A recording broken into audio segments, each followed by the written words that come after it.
Dito sa Papa Dudut Stories, ikaw ay hindi nag-iisa.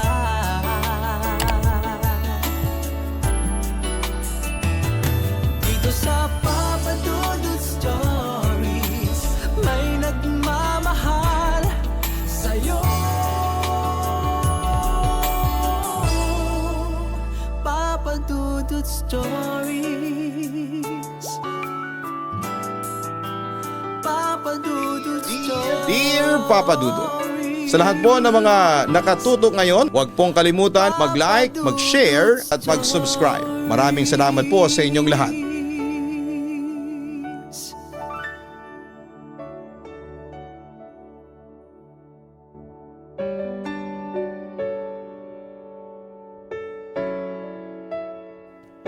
Magandang araw po sa inyong lahat. Tawagin niyo na lamang po ako sa pangalang Lando.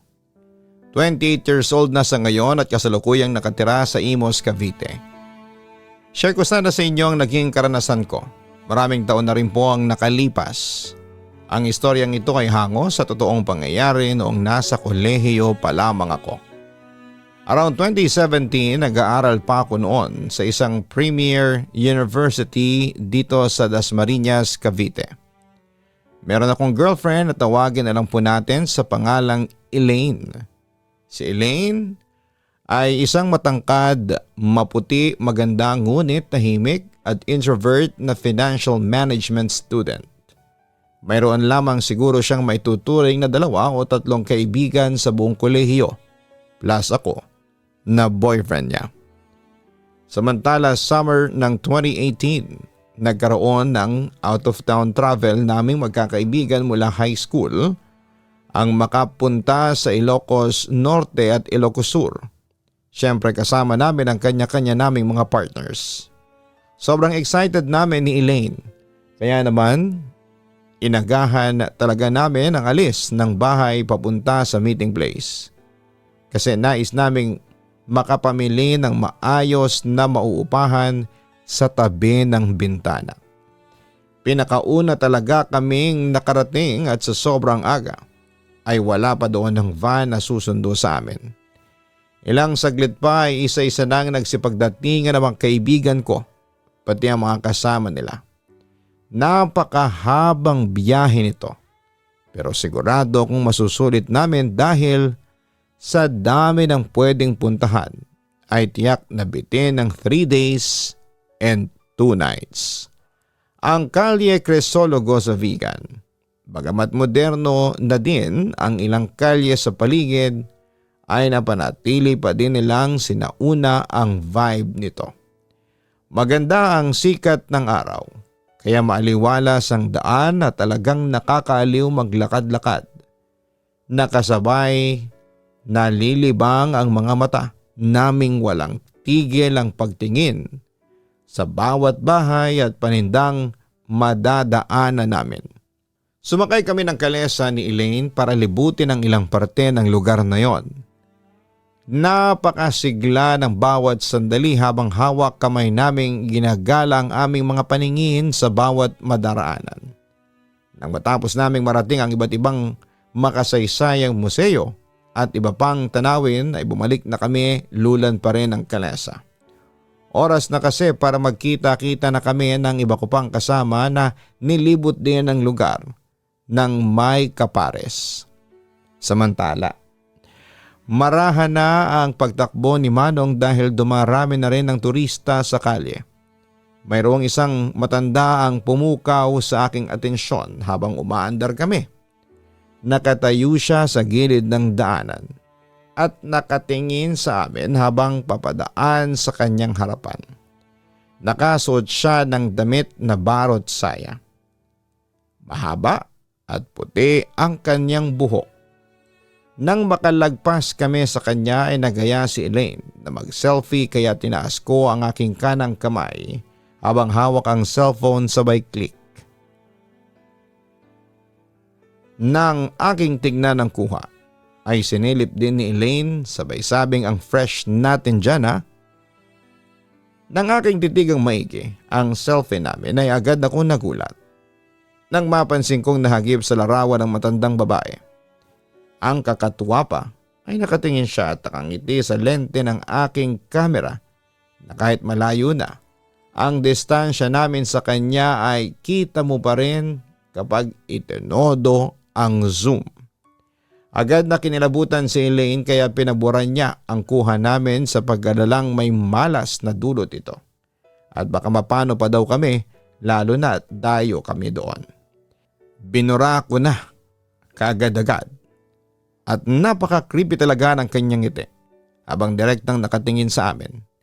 Hindi lang namin ito pinansin at baka nagkataon lang talaga siya ay napatingin. Kinabukasan ay maaga kaming gumising at marami-rami pa ang aming lilibutin. Bandang hapon nang pumunta kaming Pagudpod sa Ilocos Norte at napagpasyahang lumusong sa dagat ng mga kasama ko. At hindi rin kami nagpahuli. Saglit lang kaming lumangoy at naggayak na din kami paalis. At maaga pa lang nagsasara ang resort na yon. Bandang 5:30 PM nang kami ay magsimulang bumiyahe na pauwi. Nang biglang sinabi ni Kuya Driver na malapit na lang din daw ang Cafe Bohíador. Kaya daanan na namin.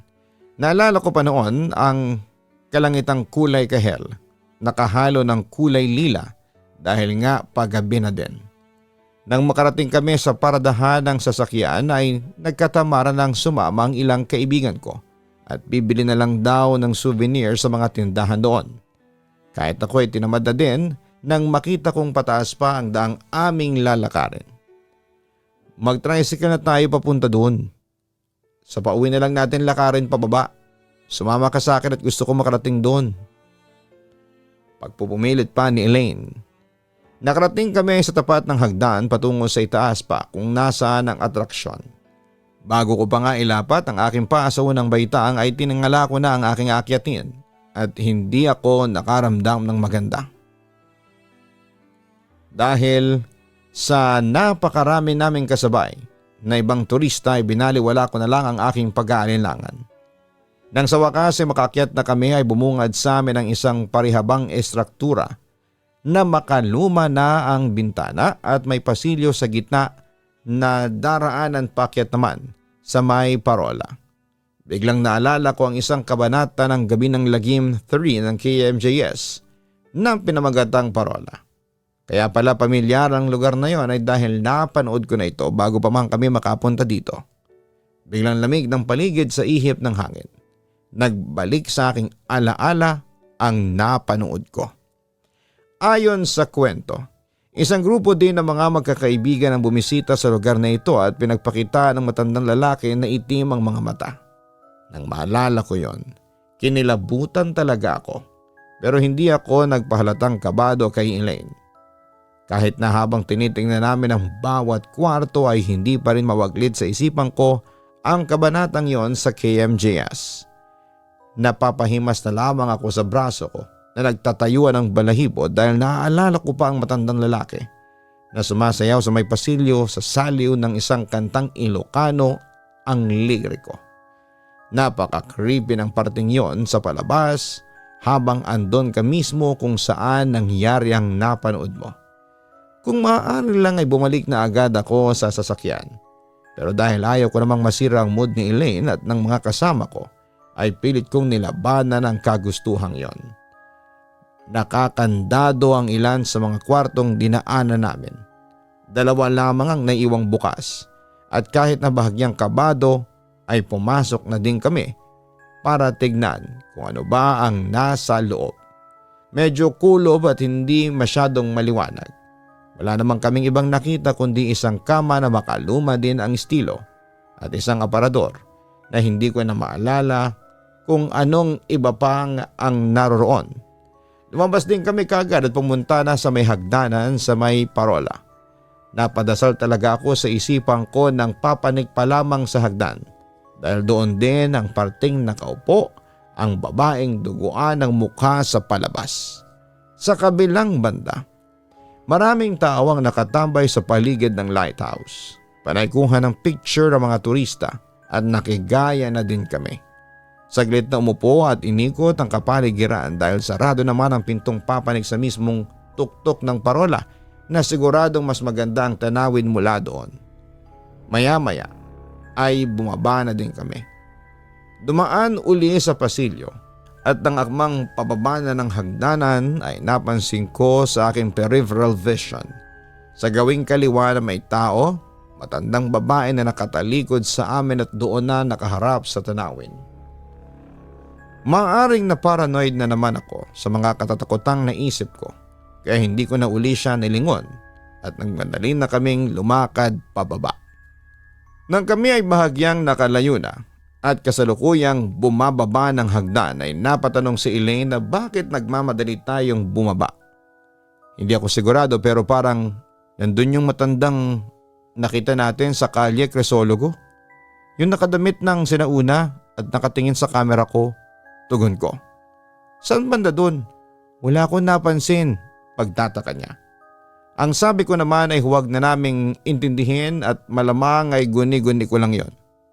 Papadudot naging ligtas ang pagbabalik namin sa resort kung saan kami namamalagi. Masayang nagkwentuhan ang lahat bago kami matulog. Pinakiramdaman ko sila kung may nakaranas ba ng kakaiba doon sa mga pinuntahan namin. At dahil masigla naman silang nagbahagi ng mga nagustuhan nilang pasyalan ay hindi na namin ikinuwento pa ni Elaine ang tungkol doon sa matanda. Kinaumagahan ay pabalik na kaming Cavite.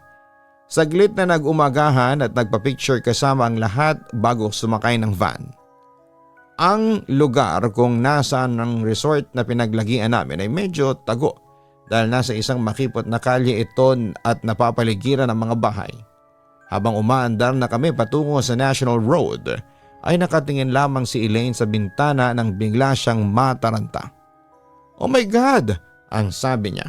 Sabay biglang mahigpit siyang kumapit sa kaliwang braso ko. Napakadiin ang pagkakakapit niya habang nakasiksik sa akin. Pati ang mga kasama namin sa sasakyan ay naalarma na rin, papadudot. "Bakit Elaine? Anong problema?" Nag-aalalang tanong ko noon sa kanya. Lando yung hindi niya matuloy-tuloy ang pagsasalita dahil na rin sa takot niya. Kaya muli ko siyang kinausap para pakalmahin. "Kalma ka lang. Nandito ako kaya wala ka dapat na ikatakot." Pag-a-assure ko naman sa kanya. "Ano ba yung nakita mo?" Usis ako sa kanya. "Sa may kanto pagliko ng sasakyan natin ay nakita ko uli yung babae. Yung matandang babae na nasa Kalye Crisologo.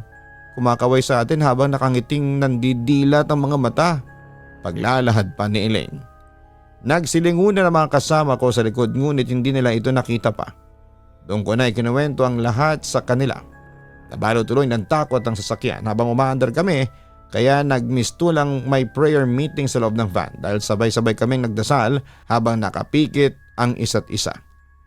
Papadudot nakauwi naman kami ng ligtas sa aming trip na yon pero simula noon ay nakapansin na ako ng kakaiba sa aking girlfriend na si Elaine.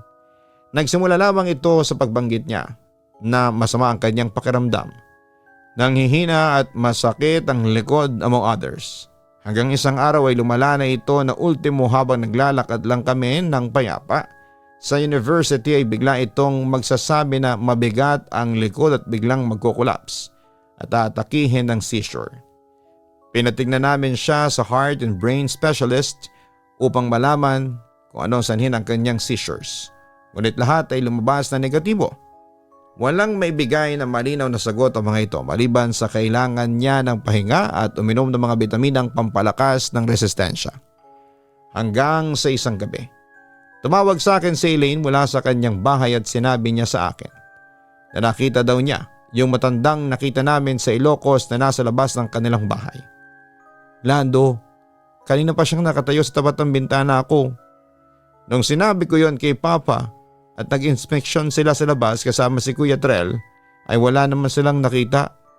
Akala ko malis na pero ngayon ay bumalik na naman siya ulit. Ayoko siyang tingnan kasi puro itim ang mga mata niya. Para siyang demonyo. Yan ang mga sinabi sa akin ni Elaine ng gabing yon. Kaya naman kinabukasan ay dinalaw ko na siya sa kanilang bahay. Doon nalaman ko na lumala ang seizures niya noong araw na yon. Pero ayon kay Kuya Trell, hindi lang daw basta seizure ang nangyari dahil parang sinapian na ito. Nagsasalita na raw ito ng wikang Ilocano na hindi naman sinasalita ni naman sa pamilya ni Elaine dahil taga Davao City sila. Tapos ay napansin nila na parang nagiging bayolente na ito. Kaya napagpasyahan na lang ng pamilya niya na ipatingin siya sa albularyo. Sabi naman sa kanya ng albularyo ay hindi pantay ang kanyang mga hinliliit. Pinisil niya ito at tila parang nasasaktan si Elaine ng gusto. Ayon sa manggagamot ay meron daw isang masamang elemento na nagkakursunada kay Elaine. Isang elemento nag-anyong matanda. Nais daw nitong makuha si Elaine at palitan ng ibang entity paunti-unti. Nagagalit din daw sa akin ang nasabing elemento ngunit dahil hindi ako nito magawa ng masama pagkat meron daw akong bantay, kay Elaine ito pinapamalas ang dapat sa akin niya ipinadanas. Malakas naman ang aking pakiramdam. Ang tinutukoy ng albularyo na bantay ko ay ang aking tatay na namayapa maraming taon na ang nakalipas. Samantala, mabilis namang napaalis ng albularyo ang masamang elementong sumapi kay Elaine dahil hindi naman daw ganon ito kalakas. Pero may posibilidad daw na bumalik raw ito kaya nagsabi ang albularyo sa amin na mga dapat namin gawin para tuluyan ng iwan si Elaine ng masamang elemento. Pagkatapos noon, Papa Dudut, ay naging sistema na namin na magbaon ng kung anumang halaman na pinapaspas ko sa likod niya. Kada sasabihin niyang masakit ang kanyang likod dahil paniguradong makalipas ang ilang minuto ay mamumula na ito ng husto at tatakihin na ito ng kanyang seizure. Kahit nasa kalagitnaan kami ng campus na puno ng mga estudyante ay hindi ko na iniinda ang mga titig nila basta maagapan ko ang paparating. Sabi ng mga kaibigan ko, naapektuhan na din daw ako emotionally at physically ngunit hindi ko na ito pinansin. Kung naman kasing umi-epekto ito sa kanya, yon ang akala ko. Ilang araw naglalakad kami papunta ng museo ng naturang universidad. Kakilala ko ang gwardiya dito at binati ko ito ng good morning. Sinagot naman niya ako kagaya ng dati. Nang makarating na kami sa loob, tinawag ako ng gwardiya at sinabing halika muna dito sa labas. May itatanong lang ako sa iyo. Habang nasa labas kami ay tinanong ko siya kung bakit. Sambit niya ay may pinagdadaanan ba kayong dalawa? Wala akong binabanggit sa kanya patungkol sa seashore, elemento at kung ano paman. Ang sabi ko ay bakit kuya, ano ang meron? Kinakabahan na ako ng mga panahong yon dahil alam kong may laman ang sasabihin niya dahil seryosong tao ang gwardiya namin. Huwag kang matatakot ha.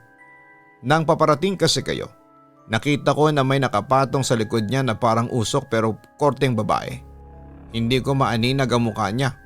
Korte lang talaga. Hindi ako manggagamot pero nakakakita ako ng mga elemento.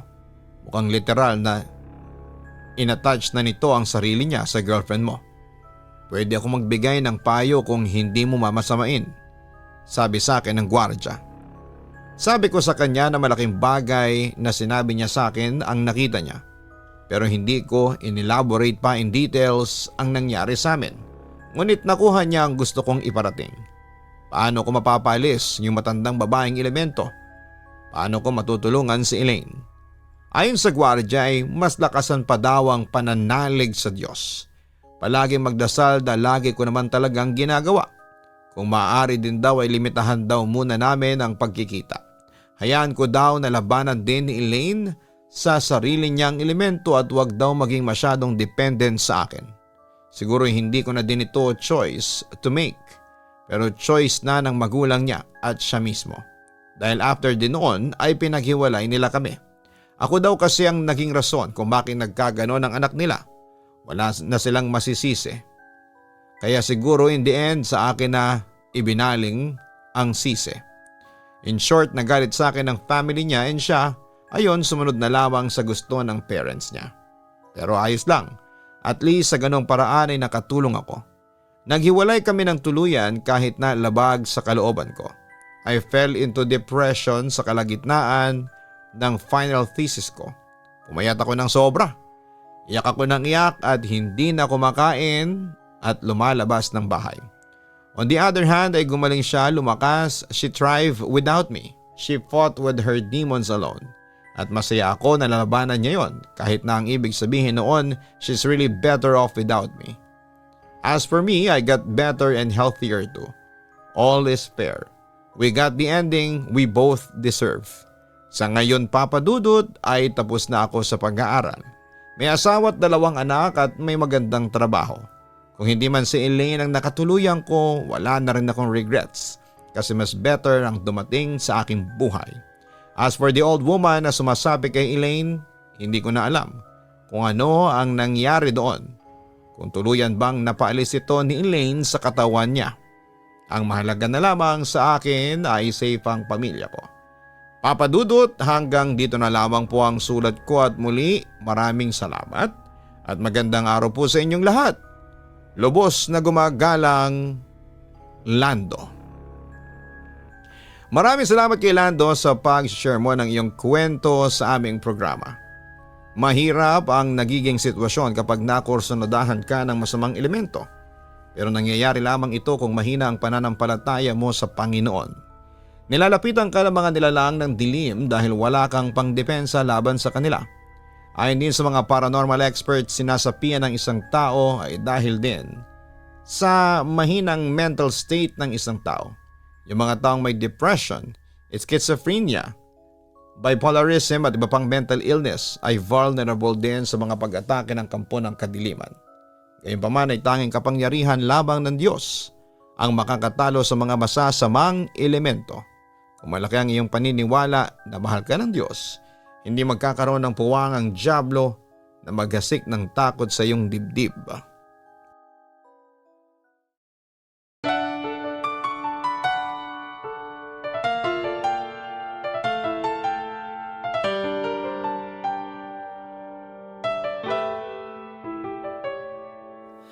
Ang buhay ay mahiwaga, laging may lungkot at saya. Sa Papa Dudut Stories, laging may karamay ka.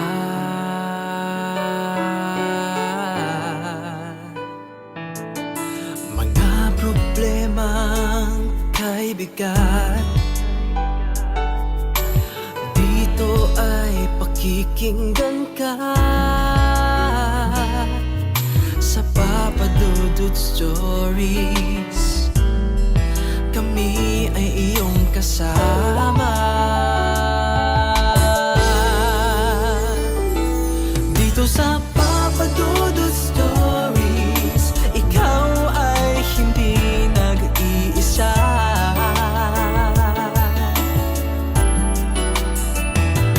Dito sa Papa Dudut Stories, may nagmamahal sa'yo. Papa Dudut Stories, Papa Dudut Stories,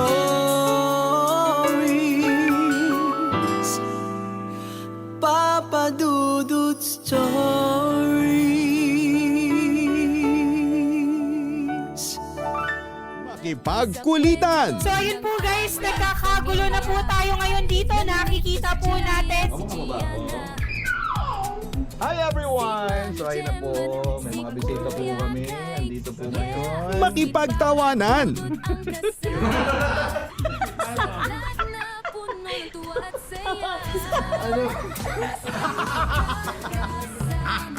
At minsan, makipag-iyakan.